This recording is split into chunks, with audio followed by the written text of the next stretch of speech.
Здравейте! Сега, представете си нещо съвсем обикновено. Разговор в такси. Ако се окаже, че в един простичък аудиоурок за таксиметрови шофьори се крият някакви изненадващи тайни за начина, по който всички ние общуваме. Хайде да видим какво се крие зад този малък, но много интересен езиков феномен. Сега, чуйте това. Просто чуйте. Това е първата част от урока. Обърнете внимание на тона. Ясен, почти роботизиран, нали? Няма го онова как сте, няма любезности, не. Тук езикът е сведен до чиста функция, просто да се предаде една информация. И точка. Ето го и превода. Инструкцията е, кристално ясна. Слушаш, разбираш, повтаряш. Край. Това изобщо не е урок как да си говориш с някого. По-скоро е нещо като подготовка за битка. Да, битката за ясна комуникация, когато всичко наоколо е шумно и напрегнато. Добре, и все пак, какво е това, което слушаме? За кого по дяволите е направен този толкова фокусиран урок? Отговорът, всъщност, ни отвежда право в света на българските таксита. И ще ни разкрие една цяла философия. Философия за езика като инструмент. Значи това е част от нещо наречено TaxiTalk 2025.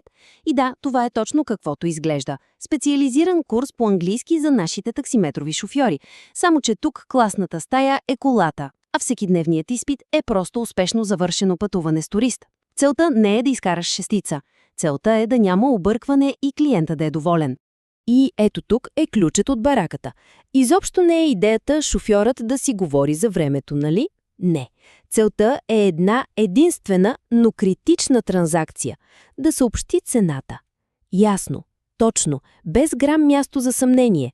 В този свят езикът не е някакъв мост между култури, а е просто чук. Чук, който забива един единствен пирон. Добре де, но как се постига тази направо хирургическа прецизност? Хайде да го разглобим този урок на съставните му части. Да видим как е направен, за да е максимално ефективен и то с минимално натоварване за мозъка. Методът е, направо гениален в своята простота. Забравете за сложна граматика, за някакви изключения. Няма такова нещо. Това е чисто запаметяване. Направено е за човек, който трябва да запомни една фраза, докато в същото време следи трафика, слуша навигацията и вече мисли за следващия си курс. В цялата тая комуникация, шофьор, турист, това число е всичко. То е алфата и омегата. Всичко друго е просто шум наоколо. И точно за това урокът го изолира. Фокусира се само и единствено върху този критичен елемент – сумата. Но чакайте! Има и още. Курсът не спира до тук. Той е предвидил и следващия най-чест проблем. Ако пътниците са повече от един? И пак, решението не е да си голям оратор. Решението е да имаш точния инструмент, с който да решиш ситуацията, още преди тя да се е превърнала в проблем. Обаче, сега идва най-интересното. То не се крие в самите думи, а в това, което тези думи ни разкриват за реалността на самата работа. Хайде да погледнем отвъд превода, да видим скрития контекст. Защото, повярвайте, тези фрази изобщо не са случайни. Ето точно тук проблясва гениалността на този курс.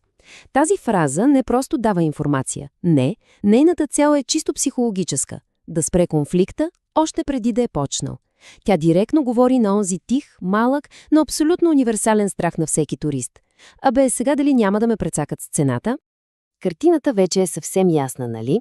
Това не е някакъв си речник. Това е цял арсенал от решения. Всяка една фраза е като оръжие, насочено срещу конкретен, реален проблем. Това е език, дестилиран до най-чистата си, най-полезната си форма. Но този подход всъщност изобщо не е уникален за таксиметровите шофьори. Всъщност този мъничък аудиоурок е нещо като прозорец. Прозорец към един огромен и наистина много важен феномен в света на комуникацията като цяло. И оказва се, че това, което разглеждаме досега, си има официално име. Нарича се английски за специфични цели или ESP. Да, това е цяла научна област. И тя не се интересува как да научиш някого да си говори за хобицата, а как да му даде точните думи, за да си върши работата.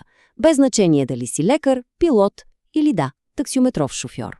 Само си представете, пилоти, които говорят с контролната кула. Там една единствена грешна дума може да бъде фатална. Буквално.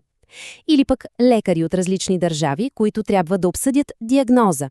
В такива ситуации обикновеният разговорен английски е «Ами, той не е просто недостатъчен, той е направо опасен». Трябва специализиран, безпогрешен код. Код, в който всяка дума има само едно единствено значение. И така, стигаме до най-важният извод от всичко това. В света на професиите езикът много често спира да бъде изкуство и се превръща в инструмент. Целта му не е да изразиш себе си, а да решиш проблем.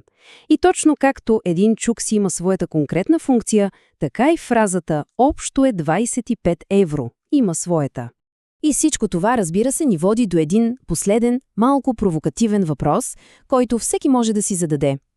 Ако се замислим за разговорите, които сме водили днес, каква част от тях бяха за истинска човешка връзка и каква част бяха просто език като инструмент, за да свършим някаква работа? Отговорът може и да ни изненада.